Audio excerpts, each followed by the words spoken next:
Hi guys! So, cake topper na naman tayo ngayon for today's video. Kasi nga may order sa akin. So, kapag may order sa akin na may mga fondant details, inuuna ko syempre yung mga toppers. Bali, yung topper na ginagawa ko is rainbow. Alam ko naman na karamihan sa inyo, marunong na kayong gumawa ng rainbow na made of fondant. Ginawa ko lang tong video na to para syempre meron na akong binabalik-balikan na video. Alam nyo naman, habang tumatanda, nagiging makakalimutin na. So, kita nyo naman, nung niroroll ko yung fondant pahaba, ginagamitan ko siya ng fondant smoother para syempre pantay yung pagkakarol niya. Tapos, pinapahiran ko lang siya ng tubig para So, yung panghuling kulay, gagamitan ko ng fondant extruder. Bali, yung fondant extruder na yan, marami siyang shape. So, ang gagamitin kong shape, yung flower shape. Yan, yung malaking flower shape. Kasi dalawang, size yan. May maliit, tapos yung malaki.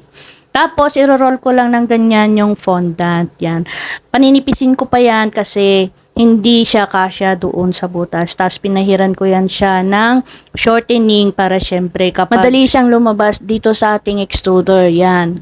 Magiging smooth siya. Kasi kapag hindi ko yan siya nilagyan ng shortening, mahihirapan ako sa pag-twist doon sa bandang dulo niya.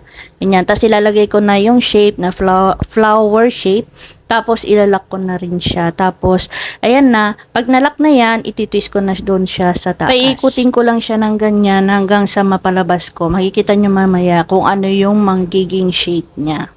So, ayan na. Ganyan yung shape niya. O, diba? Parang tatlo siyang na-roll na fondant na magkakadikit. Ganon. Tapos, kapag naubos na yan, yung nilagay kong fondant dyan, syempre, ititwist ko yan siya mamaya. Makikita ninyo kung bakit yung flower shape yung ginamit ko. Tapos yan na.